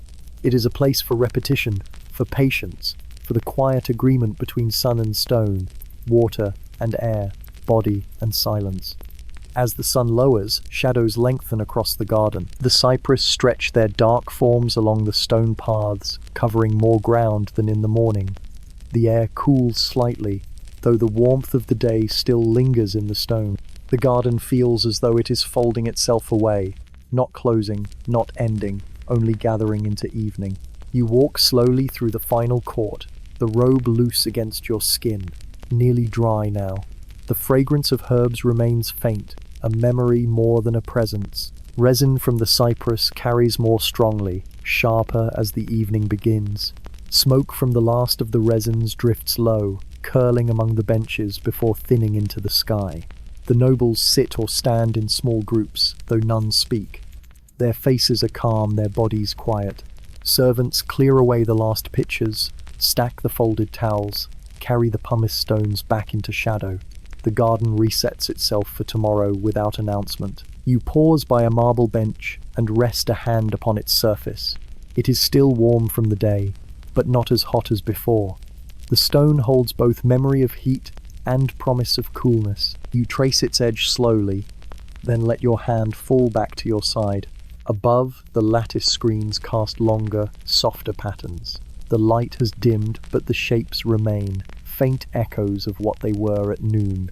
They flicker across the water one last time, then fade as the sun sinks lower. The pool itself darkens, its surface holding less reflection, more shadow. Herbs drift still, though harder to see, their movement suggested rather than shown. The silence grows heavier as night approaches. Birds quiet themselves, the fountain hums more softly, even the breeze slows. The hush feels complete now, a circle closed. You inhale once more, filling your chest with the scent of stone, resin, and fading smoke. You exhale, long and even, and the garden takes it as its own. You walk toward the gate, steps slow, robe moving with you. The nobles do the same, drifting away in different directions, none hurried, none reluctant. The servants remain behind, tending to the last tasks, ensuring the court will be as still tomorrow as it was today. At the threshold, you turn once more. The cypress stand as they did in the morning, silent and dark.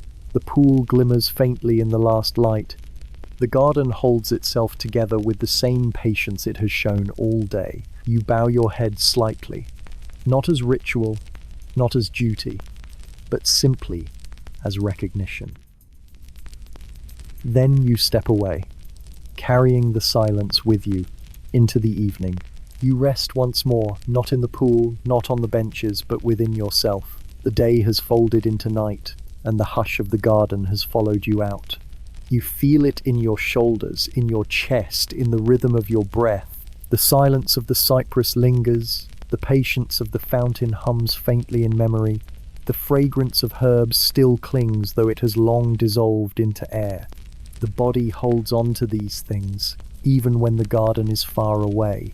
The coolness of stone, the warmth of water, the weight of cloth, the drift of fruit, the touch of reed and pumice, all of it has left quiet marks. You carry them without effort, each one pressed gently into you, a pattern stitched by time rather than by hand. The hush of nobles bathing together in their silent garden does not belong only to them. It belongs now to you as well. You close your eyes, and you can return to the pool, to the basins, to the shaded walls. You can step again into the water, let herbs brush against you, let fans stir the air, let the silence fold over you like a robe. You exhale one last time, slower now, and the weight of stillness deepens. You feel yourself sinking into quiet, into rest, into a night that asks for nothing more. The garden has shown you its rhythm, and your body has agreed to follow. Sleep comes gently, as the garden always intended. We hope this glimpse into old customs has been a calm and pleasant one. If it made you curious for more, you can like, share, or leave a kind comment. And if you wish, subscribe to be here for the next unhurried tradition we explore together. End of script. Sweet dreams.